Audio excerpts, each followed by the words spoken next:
상, 열왕기 하는 이스라엘과 남쪽 유다의 역사를 동시에 기록한 책인데, 이 북쪽 이스라엘은 여로보암부터 호세아까지 19명의 왕인데, 그 중에 오므리 왕가가 있는데 오므리 왕가가 3분의 1을 차지하고 있습니다. 그러면 오므리의 아들이 유명한 아합입니다. 그리고 아합의 두 아들이 아하시야 그리고 요람인데, 이 네 명이 오므리 왕가를 형성을 했어요.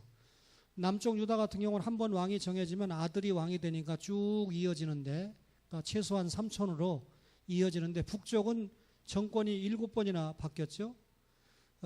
그러니까 이 오므리 왕가 가운데 유명한 아합이 들어가 있는데, 느밧의 아들 여로보암의 길을 따라간 대표적인 왕가가 오므리 왕가입니다.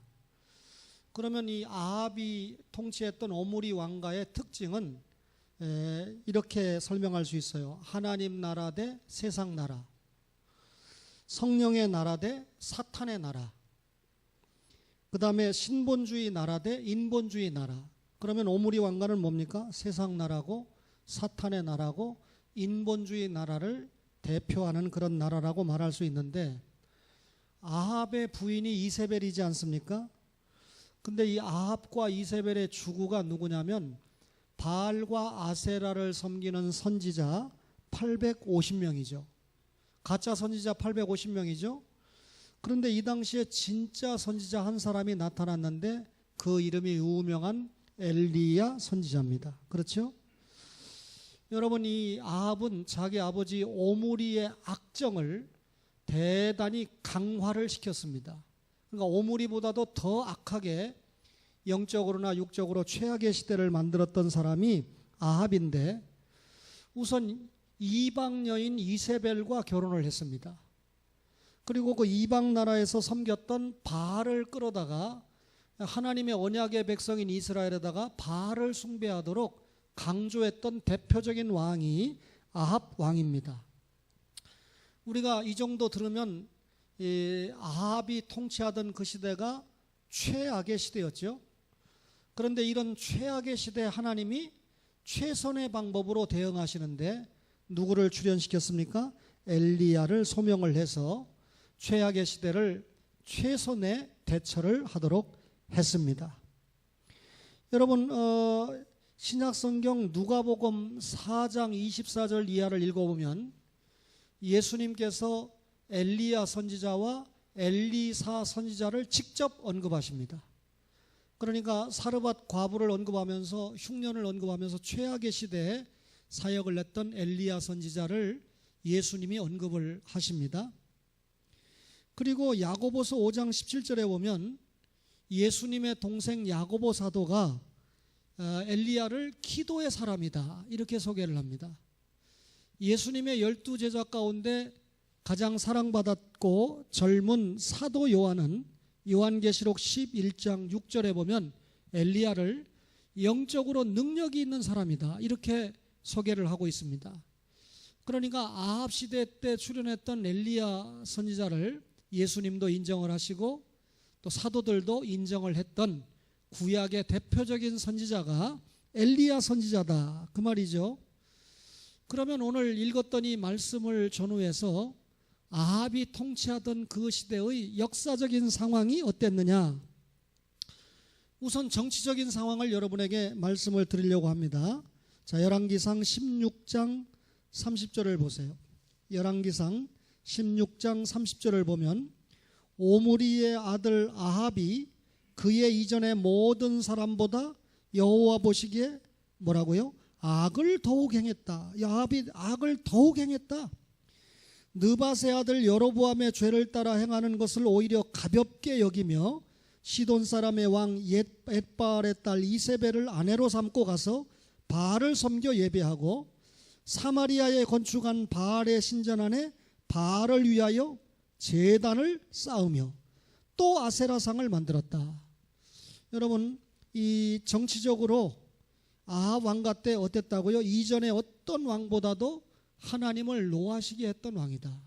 이스라엘은 하나님 나라를 대변하는 신국입니다.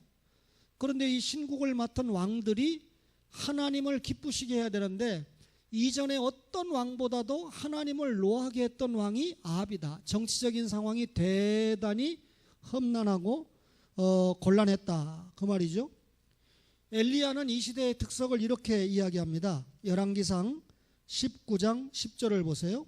19장 10절에 보니까 엘리야가 이 시대의 특징을, 그가 대답하되 내가 만군의 하나님 여호와께 열심히 유별하오니 이는 이스라엘 자손이, 자, 이 시대 첫째, 주의 언약을 버린 시대다. 주의 제단을 헐어버린 시대다. 칼로 주의 선지자들을 죽인 시대다. 그래서 누구만 남았다? 오직 나만 남았거늘 그들이 내 생명까지도 찾아서 빼앗으려고 한다.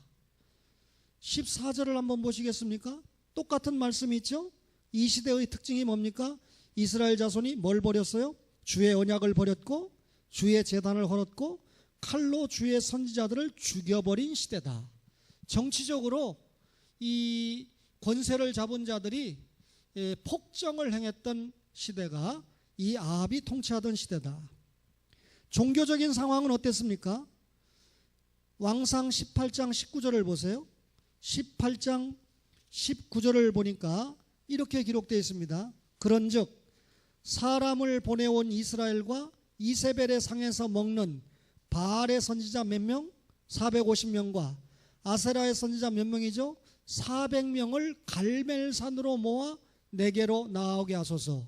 바알 선지자가 450명, 아세라 선지자가 400명, 더합 850명의 거짓 선지자가 판을 치던 종교적인 상황이 이 시대였습니다.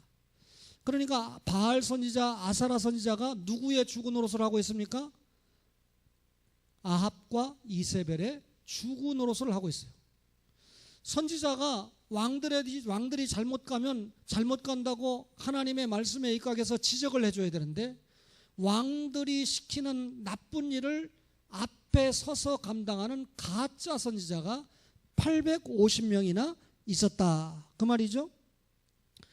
더군다나 이 종교적인 상황을 볼 때 왕상 19장 18절을 보세요. 19장 18절을 보세요.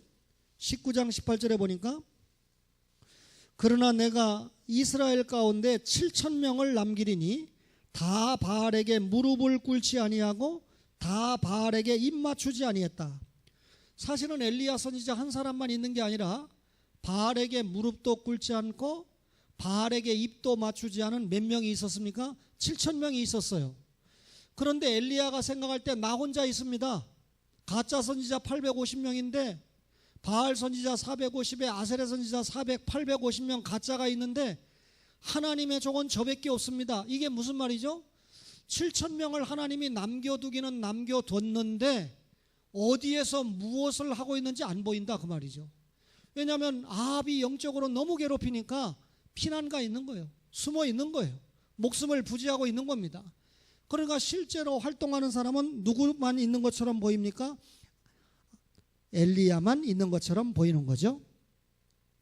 여러분, 그러면 이 시대의 종교적인 상황을 말씀을 드렸는데 백성들은 어떻게 하고 있습니까? 열왕기상 18장 18절을 보세요. 18장 18절을 보니까 그가 대답하되 내가 이스라엘을 괴롭게 한 것이 아니라 당신과 당신의 아버지의 집이 괴롭게 했다. 엘리야가 백성들을 괴롭힌 것이 아니라 아합과 아합의 아버지인 오므리가 백성들을 괴롭게 한 거다. 이는 여호와의 명령을 버렸고 당신이 바알들을 따랐다. 종교적으로 하나님의 말씀에 바로 서지 못하니까 누가 괴로움을 당합니까? 백성들이 괴로움을 당합니다. 이단을 만나면 성도들이 영적으로 유린을 당합니다. 가짜 목사를 만나면 성도들이 영적으로 유린을 당합니다. 마찬가지죠. 그러니까 백성들이 종교적으로 험난한 시기를 살았던 때가 아합이 통치하던 시대입니다. 그러면 정치적인 상황이 그렇고 종교적인 상황이 그럴 때 경제적인 상황은 어떻습니까? 잘 살 리가 없죠. 17장 1절을 보세요. 열왕기상 17장 1절을 보면 길르앗에 우고하는 자 중에 디셉 사람 엘리야가 아합에게 말하되 내가 섬기는 이스라엘의 하나님 여호와께서 살아계심을 두고 맹세하노니 시작. 내 말이 없으면 수년 동안 비도 이슬도 있지 아니하리라 하니라. 3년 6개월 동안 비가 안 온 시대죠. 3년 6개월 동안 비가 안 오면 어떻게 됩니까? 가물 수밖에 없지 않습니까? 그렇죠. 농사가 될 수가 없는 경제적으로 빈곤한 7절을 보세요. 17장 7절에 보니까 땅에 비가 내리지 아니하므로 얼마 후에 그 시내가 뭐라고요? 말라버렸다. 물이 없었다 그 말이죠. 그래서 17장 12절을 보세요. 12절에 보니까 사르밧 과부가 그가 이르되 당신의 하나님 여호와께서 살아계심을 두고 맹세하노니 나는 뭐가 없어요? 떡이 없어요. 다만 통에 뭐만 있어요? 가루 한 움큼과 병에 기름 조금뿐인데 내가 나뭇가지 둘을 주워다가 나와 내 아들을 위하여 음식을 만들어 먹고 그 후에는 죽으리라. 마지막 음식을 이 과부가 아들과 함께 만들어 먹고 죽을 것이다. 죽음을 예감하고 있는 시대죠. 경제적으로 너무 없으니까. 18장 2절을 보실래요? 18장 2절에 보니까 엘리야가 아합에게 보이려고 가니 그때 시작. 사마리아의 기근이 심하였더라. 아합은 북쪽 이스라엘의 왕이거든요. 오므리 왕가는 북쪽 왕가거든요. 북쪽의 수도가 사마리아잖아요. 따라서 사마리아에 뭐가 심했습니까? 기근이 심했다. 경제적으로 형편없어요. 정치적으로 형편없어요. 종교적으로 영적으로 형편없어요. 또 경제적으로도 형편없는 최악의 시대가 오므리 왕과 아합이 통치하던 시대입니다. 이런 기가 막힌 시대에 하나님께서 한 사람 누구를 불렀습니까? 엘리야를 소명을 했습니다. 자, 17장 1절을 한번 보실까요? 17장 1절에 보니까 길르앗에 우고하는 자 중에 디셉 사람 엘리야가 아합에게 말했다 그랬죠? 2절에 보면 여호와의 말씀이 시작. 엘리야에게 임하여 이르시되. 선지자와 사도에게 임한 말씀이 오전에 사도들이 죽으면서 선지자들이 죽으면서 성경으로 기록을 남겼다 그랬죠? 그런데 자, 엘리야를 누가 소명했습니까? 하나님이 소명했습니다. 어떻게 소명했죠? 번갯불로 소명했습니까? 엉덩이를 찼습니까? 아니죠. 뭘로? 말씀으로. 여기 보세요. 여기 보니까 2절에 뭐가? 여호와의 말씀이. 할렐루야. 그런데 그 말씀이 엘리야에게 임했는데 그 말씀이 자 어떤 말씀입니까? 자 1절을 보세요. 내가 섬기는 이스라엘의 하나님 여호와께서. 그럼 어떤 말씀입니까? 이스라엘의 하나님 여호와의 말씀입니다. 지금 북쪽 이스라엘의 하나님이 누굽니까? 지금 엘리야가 이스라엘의 하나님이래요. 언약의 하나님이래요. 그 언약의 하나님이 말씀했어요. 그런데 이스라엘은 언약의 하나님의 말씀을 듣지 않고 가짜 선지자의 말에 농락을 당하고 있는 기가 막힌 시대잖아요. 가짜 왕을 만나가지고 농락을 당하고 있는, 유린당하고 있는 기가 막힌 시대이지 않습니까? 17장 14절을 보세요. 17장 14절을 보니까 시작. 이스라엘의 하나님 여호와의 말씀이 거기까지 나 여호와가 하면서 말씀하죠. 그러면 여호와의 말씀인데 누구의 하나님입니까? 이스라엘의 하나님 여호와의 말씀이에요. 이 말씀 속에는 북쪽 이스라엘은 언약의 백성이니까 적어도 엘리야 선지자의 말을 들어야 되고 하나님의 말씀에 순종해야지 바알 선지자나 아세라 선지자를 따라가서는 안 된다라고 하는 걸 암시하고 있죠. 자, 어떤 말씀입니까? 다시 한번 우리가 2절을 보면 여호와의 말씀이 누구에게 임했습니까? 엘리야에게. 야, 우리 오늘 보니까 김민희 집사님이 포함된 이 남성 임원들이 특송을 하니까 다 막 박수를 치고 난리가 났어요. 거기다 또 몇 명 안 되는 중엔 또 부자, 아버지와 아들이 껴 있어요. 그러니까 뭐 박수가 치고 난리가 났는데 설교만 했다고 그러면 좋은 건 아닐 텐데 목사가 물어도 그냥 하세요. 저희들은 그냥 듣기만 하고 편하게 듣기만 할 테니까 대답을 안 해요. 여호와의 말씀이 누구에게 임했습니까? 엘리야에게 임하여 가라사대. 그랬죠? 8절 한 번 더 봐요. 시작. 여호와의 말씀이 엘리야에게 임하여 이르시되. 그랬습니다. 그러면 엘리야를 부른 말씀인데 누구에게 임했습니까? 다른 사람이 아닌 엘리야에게 임하신 하나님의 말씀이다. 그럼 엘리야에게 임하신 하나님의 말씀이 어떤 말씀입니까? 보통 말씀이 아니고 예언의 말씀이에요. 17장 1절을 볼까요? 17장 1절에 보니까 여호와께서 살아계심을 두고 맹세하노니 시작. 내 말이 없으면 수년 동안 비도 이슬도 있지 아니하리라 하니라. 예언입니까 아닙니까? 예언입니다. 앞으로 하나님의 말씀이 없다면 정치적으로 종교적으로 경제적으로 험난한 이 시대, 영적으로 잘못됐기 때문에 하나님 말씀이 없으면 3년 동안 옛날 말씀으로 우로 비도 없고 이슬도 없을 것이다. 예언의 말씀을 엘리야가 받아서 전달을 했다, 그 말입니다. 뿐만 아니라 여러분, 이 말씀이 어떤 말씀입니까? 엘리야를 움직이게 한 말씀이에요. 다시 말하면 엘리야를 행동하게 한 말씀입니다. 17장 3절을 볼까요? 자, 너는 여기서 떠나 동쪽으로 가서 요단 앞 그릿 시냇가에 숨어라. 4절에 그 시냇물을 마시라. 내가 까마귀들에게 명령하여 거기서 너를 먹이게 하리라. 하나님께서 이런 명령을 했죠. 그런데 9절을 봅시다. 너는 일어나 시돈에 속한 사르밧으로 가서 거기 머물라. 내가 그곳 과부에게 명령하여 내게 음식을 주게 하였느니라. 자, 엘리야에게 임한 말씀인데 지금 이 말씀은 엘리야에게 행동해라, 이렇게 행동해라, 이렇게 순종해라 하고 주신 말씀이죠.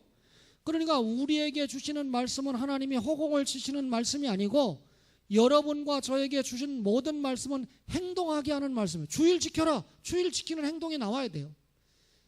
용서하세요. 11조 드려라. 그러면 11조 드리는 행동이 나와야 되죠. 그게 말씀을 듣는 믿음의 자세죠. 따라서 이 말씀은 엘리야에게 순종하게 한 말씀입니다. 5절을 볼까요? 17장 5절에 보니까 시작. 그가 여호와의 말씀과 같이 하여 곧 가서 요단 앞 그릿 시냇가에 머물매. 순종했습니까 안 했습니까? 여호와의 말씀과 같이 했다. 그래서 갔다. 그릿 시냇가에 머물렀다. 3년 6개월 동안 비가 오지 않는데 이 기가 막힌 기근의 때를, 흉년의 때를, 가뭄의 때를 피할 수 있는 방법이 뭡니까? 여호와의 말씀대로 가는 겁니다. 그릿 시냇가에 머무는 겁니다. 따라서 엘리야는 순종을 했죠. 9절을 한번 보실까요? 조금 전에 너는 시돈에 속한 사르밧 과부에게 가라. 거기 가서 머무러라. 내가 그곳 과부에게 명령하여 내게 뭘 주겠다? 음식을 주겠다. 이렇게 명령했습니다. 그런데 사르밧 과부 집으로 안 가면 혼일 아닙니까?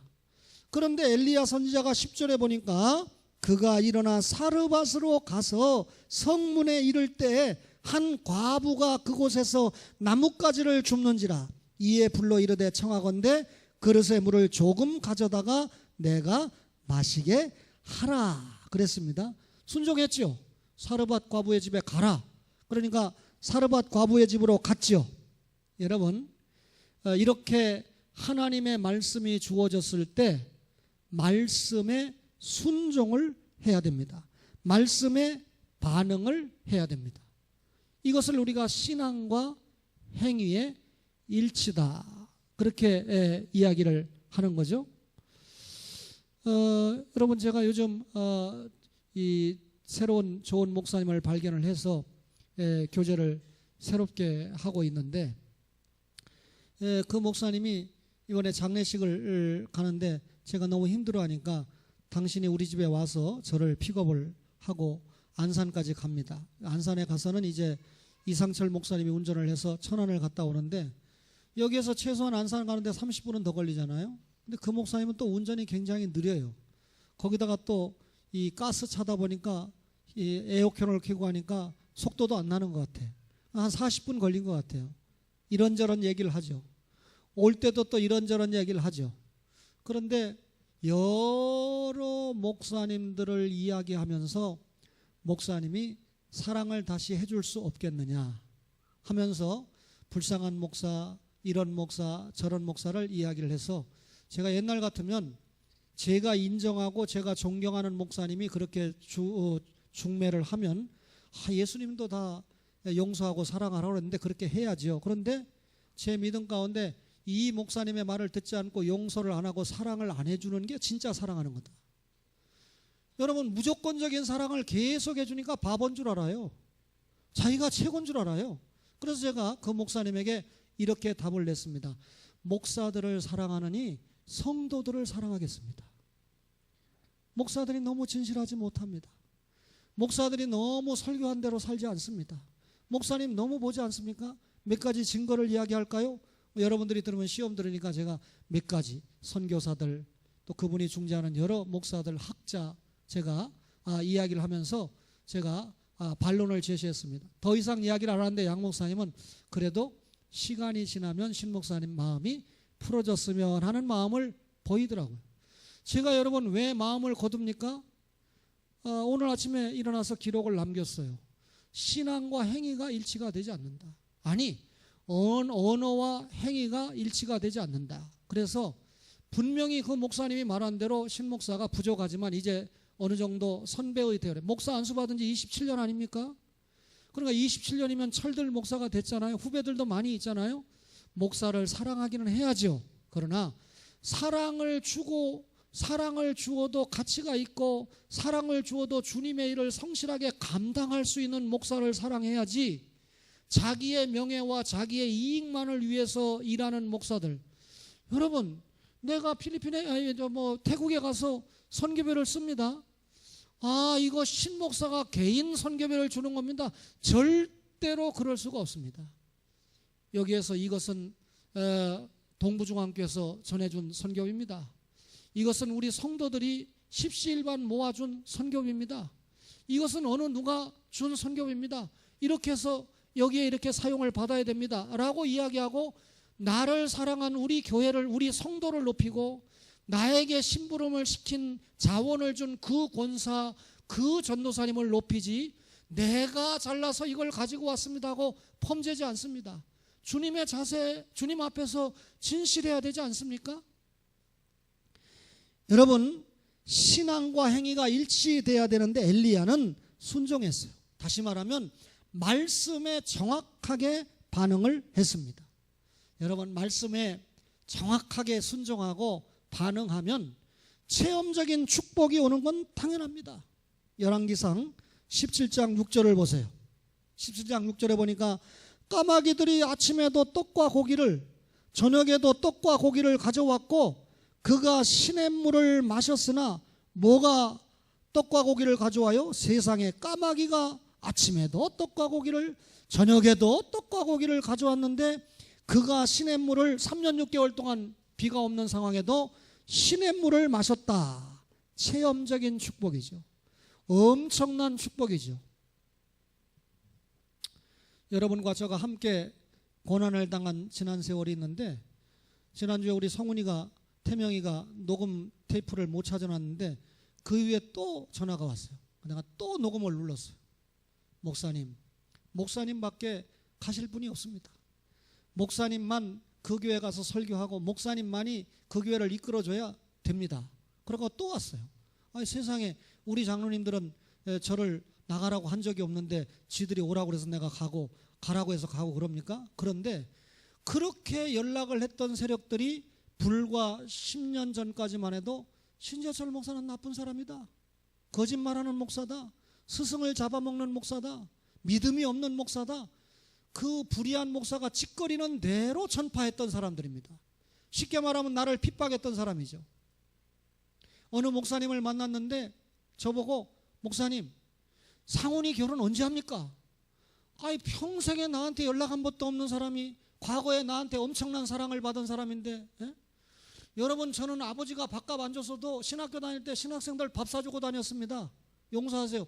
지금 영어는 부족하지만 80년대는 우리 영어쯤이면 따라올 영어 실력자가 별로 없었어요. 그래서 영어를 가르치면서 생긴 돈으로 배고픈 신학생들, 점심에 물로 때우는 신학생들, 300원짜리 국수값이 없는 신학생들 제가 진짜 밥을 많이 사 먹였는데 그중에 대표적인 한 목사님이 있어요. 배가 고프니까 저보고 나이도 저보다 10살이나 많은데 밥 먹으러 가자는 거예요. 시장에 밥 먹으러 가지요. 밥은 먹으러 가자고 해놓고 돈 낼 때 되면 지갑을 안 갖고 왔네 지적지적 하는 거예요. 무조건 제가 냈죠. 여러분, 하나님 앞에 설교하는 겁니다. 그러니까 저에게 은혜를 입은 거 알죠. 그런데 저하고 가까이 하면 어느 불의한 목사에게 벼락을 맞을까 봐 그 후에 저한테 연락도 안 하고 제가 나타나면 피하고 그랬습니다. 세월이 바뀌었잖아요. 저를 만났잖아요. 미안하잖아요. 상훈이 결혼이 언제냐? 부주 축의금 엄청나게 할 것 같아요. 아들 결혼식 때 전혀 문제가 없을 것 같아요. 그렇게 묻는 의도도 한두 번이 아닙니다. 여러 차례 묻습니다. 제가 이런 얘기를 왜 합니까? 엄청난 진리 앞에서 바로 서서 정말 험난한 고난을 통과하고 나니까 이제는 뭐라 그럽니까? 네가 나쁜 놈이 아니고 네밖에 없다. 네만 지도자고 네만 설교가 통하고 그 교회 행정을 이끌어갈 사람은 아무리 봐도 우리 중에 너밖에 없다. 그래서 여러분, 가고 안 가고는 내 마음이지만 주님이 나에게 감동을 주시느냐 아니냐의 마음이지만 제가 여러분 갈 것 같으면 여러분 앞에 얘기하겠어요. 이렇게 여러분 그냥 떠나는 날 안녕히 계세요. 저는 이제 좀 모이는 교회, 헌금이 나오는 교회 가겠습니다 하고 이야기하죠. 그런데 제가 이런 이야기를 여러분 앞에 하는 것은 함께 고난을 통과하고 나니까 인정을 받는 시대가 왔다는 거예요. 과거에는 나쁜 놈이라고 그러더니 이제는 네가 좋은 놈이고 네가 실력 있는 놈이고 네가 착한 놈이라고 말하니까 하나님이 우리에게 체험적인 축복을 허락하신다라고 하는 걸 제가 깨닫게 됩니다. 할렐루야. 근데 양 목사님이 그러더라고요. 목사가 잘 된다 그러고 목사 자식이 잘 된다 그러면 교인들이 배 아프다 그런대요.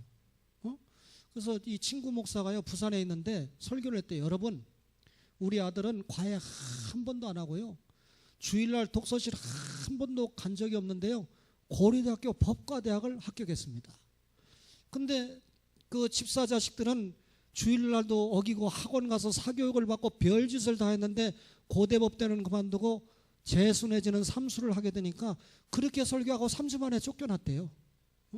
목사가 자기 아들 잘 됐다고 간증을 했는데 장로님들이 3주 만에 쫓아냈대요. 이름은 내가 밝히지 않을게요. 만약에 궁금하면 양양모 목사님에게 전화해서 그 목사님이 누구냐고 물어보세요. 그분이 부산 사람이기 때문에 부산 목사들에 대해 정황은 훤히 알고요, 두 번째로 잘 아시는 분이 최재희 전도사님이에요. 체험적인 축복입니다. 여러분, 이 엘리야는 하나님 앞에 소명받고 사명을 감당하면서 생명을 살리는 것으로 자신의 사명을 입증했습니다. 17장 23절을 보실까요? 엘리야가 그 아이를 안고 다락에서 방으로 내려가서 그의 어머니에게 주며 이르되, 보라, 내 아들이 살아났느니라. 사르밧 과부의 아들이 죽었다가 여러분 엘리야 선지자의 기도를 통해서 하나님의 은혜를 입어 어떻게 했습니까? 살아났어요. 생명을 살림으로 엘리야가 하나님의 사람이고 하나님 앞에 부름을 받은 사람이라는 것을 확실하게 입증을 했습니다. 그때 이 사르밧 과부가 뭐라고 고백합니까? 24절 다 같이 시작. 여인이 엘리야에게 이르되, 내가 이제야 당신은 하나님의 사람이시오 당신의 입에 있는 여호와의 말씀이 진실한 줄 아노라 하니라. 세 가지로 고백했죠. 당신은 하나님의 사람입니다. 지금까지 당신을 통해서 나타난 역사를 보니까 분명히 하나님 사람입니다. 두 번째는 당신의 입에는 뭐가 있습니까? 하나님의 말씀이 있습니다. 당신이 하나님의 사람인 이유는 큰 교회 담임 목사라가 아니라 당신의 입에 하나님의 말씀이 있고 그 하나님의 말씀에 순종하는 행동이 있기 때문에 당신은 하나님의 사람입니다. 세 번째는 뭐라고 그랬습니까? 당신의 입에 있는 여호와의 말씀이 뭐라고요? 진실, 진리. 당신이 가지고 있는 하나님의 말씀만이 진리인 것을 내가 안다. 사르밧 과부가 그렇게 고백을 했습니다. 오늘은 남전도의 헌신 예배입니다. 여러분들이 지금 설교를 잘못 들으면 사르밧 과부를 얘기하니까 여전도의 헌신 예배다 이렇게 생각할 수 있는데, 저는 오늘 엘리야에 초점을 두고 여러분에게 말씀을 전했습니다. 그렇다면 엘리야가 뭘 가지고 있었습니까? 말씀을 가지고 있었습니다. 그 말씀 앞에 첫째로 순종이 일어난 사람이에요. 하나님의 말씀을 받았을 때 떠나고 가고 머물고 순종했다 그 말이죠. 하나님의 말씀대로 체험한 사람입니다. 하나님의 말씀대로 어떤 체험을 했습니까? 여러분 3년 6개월 동안 비와 이슬이 내리지 않는 기가 막힌 기근의 시대에 자신도 살았고 다른 사람의 생명도 살리는 축복을 덧입은 사람이 엘리야입니다. 초원의 남전도의 회원 여러분, 여러분들은 하나님의 사람입니다. 여러분들이 하나님의 사람이기 때문에 여러분의 입술에 하나님의 말씀이 있어야 됩니다. 그 하나님의 말씀대로 순종하고 실천해서 하나님의 말씀대로 체험적인 복을 받아야 됩니다. 그 체험적인 복을 받아서 남전도의 여러분 자신도 살고 다른 사람의 영혼도 살리는 축복을 덧입어야 됩니다.